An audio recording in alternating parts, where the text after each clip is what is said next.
Tu sais où c'est? Alors, il faut trouver un mouchoir parce qu'on n'a même pas encore commencé. Non. Ouais, les enfants de l'hostilité. Amy est très émotive, hein? On n'a même pas encore commencé, hein?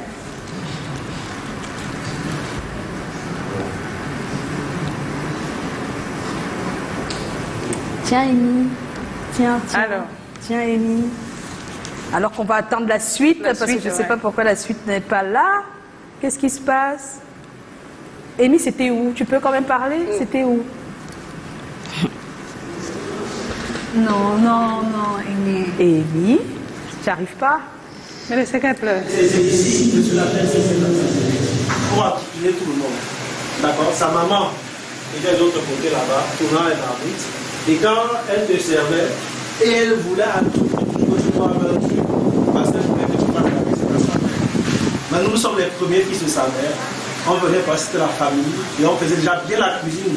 À l'époque, dans ce restaurant-ci, on a beaucoup changé. Puis il y avait une affiche ici de son premier film avec un gilet de son vieux. Donc c'était, on pouvait toujours regarder, dire, oh, la petite a commencé à faire du cinéma. Mais elle était restée modeste. J'ai vu Daniel travailler à ce que son enfant, déjà, à partir de sa modeste condition, puisse avoir un avenir meilleur. Elle venait constamment au restaurant déjà. À l'époque, elle était à terme, enceinte, ventre grandiloquent dans un coin là. Et elle venait servir, aider sa mère à faire à vendre. Et après, c'est l'ironie du sort, c'est qu'elle a continué à faire du commerce. Voilà. Elle a ouvert un très bon restaurant qui s'appelle African Food. Je vous conseille déjà d'y aller. Et sa maman, comme elles ont toujours fait, est un soutien inconditionnel à sa fille chérie. Et je souhaite pour Amy Dami, comme on l'appelle aujourd'hui, quelque chose de grand, quelque chose de fort. Mais il souhaite surtout à son fils de voir dans sa maman une femme qui a sacrifié beaucoup de choses pour lui donner un avenir meilleur. C'est ce que je peux dire. Ah oui, je connais Émile Basson. Je me rappelle encore dans les années 2012, Émile venait ici, elle fréquentait à l'époque à Pétis. Elle venait ici, une petite fille très belle, souriante et parfois même très serviable. Quand elle venait, elle trouvait que sa mère est partie faire des achats et que le restaurant est fermé. Elle m'aidait à vendre dans mon colbox là. Elle était serviable, mais à ma grande surprise, un jour seulement, je vois que ma fille est devenue star de la télé. Vraiment, ça m'a surpris. Salut à toi, ma fille, du courage. Maman vous dit de la Lucam. Je te souhaite, ma fille, beaucoup de courage. Oh! On était à EDA, s'il vous plaît. À EDA, on dit merci à Christian Bock, le correspondant d'EDA pour Canal 2 International. Oui, c'est pas la fin, hein. On va terminer avec Amy dernière. Le must. On était à EDA à Lucam, c'est ça, non? Où tout a commencé, et là on est allé à Yaoundé. On va terminer. Emilienne, elle a grandi comme tous les enfants. Et les enfants, quand tu accouches un enfant, tu n'accouches pas le cœur d'un enfant. Tous les enfants naissent et grandissent. Ils sont têtus dans l'enfance. L'enfant est toujours têtu, mais c'est après que l'enfant est un peu conscient. Parce que, comme moi aussi, je ne peux pas dire que j'ai grandi, j'étais parfaite et tout. Nous tous, nous sommes passés par la têtutesse. Alors, pour la têtutesse, elle était vraiment têtue. Elle était très têtue, mais c'était un enfant.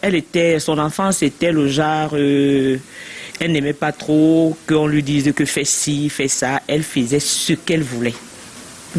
Ma vie déjà n'était pas très bonne, ce qui signifie que mes enfants m'ont toujours soutenue. Donc, Emilienne était celle qui m'a beaucoup soutenue parce qu'elle était mon aînée dans tout ce que je faisais. Donc, l'enfance, pour moi, c'était, pour elle surtout, c'était... et qu'est-ce qu'il fallait faire pour sa mère? Pendant les vacances, il fallait qu'elle vende pour essayer de m'aider aussi à acheter ses fournitures. Elle avait ses amis du quartier. Leur maman faisait les beignets. Elle faisait le poisson dans les bars, dans les brochettes là. Elles allaient ensemble, elles partaient vendre, et vendaient aussi parfois les arachides. Donc le commerce qui passait bien mieux, beaucoup pendant les congés, c'est ce qu'elle faisait. La seule chose que je peux toujours dire à ma fille, c'est qu'il faut qu'elle soit... Je suis d'abord fière de la femme qu'elle est devenue aujourd'hui. Parce que derrière Amy, aujourd'hui je suis respectée. Bon, derrière Amy, là où elle est, quand on me croise, ceux qui se moquaient de moi avant, aujourd'hui, je suis devenue la mère d'une star. Je suis devenue la femme que je ne rêvais pas être. Donc, peut-être, je me dis que c'est la souffrance, la manière qu'elle m'a vu grandir, la manière qu'elle m'a vu les élever, qui a aussi fait en sorte qu'elle devient un peu plus que moi. Parce qu'elle est plus que moi, là où elle est. Elle travaille, non seulement elle travaille pour elle travaille pour moi, elle travaille pour ses frères et elle travaille pour son entourage. Donc pour elle, c'est que ce que ma mère n'a pas pu faire pour eux, elle va faire ça pour nous. Donc je ne peux que l'encourager. C'est pour ça qu'on me voit, je suis à Douala, je suis à Yaoundé. À l'heure actuelle, je suis à Yaoundé. Elle est à Douala. Donc elle m'a dit, maman, j'ai envie d'ouvrir les restaurants chaque année. Je lui ai dit que tant que je vivrai, je vais te soutenir. Parce que...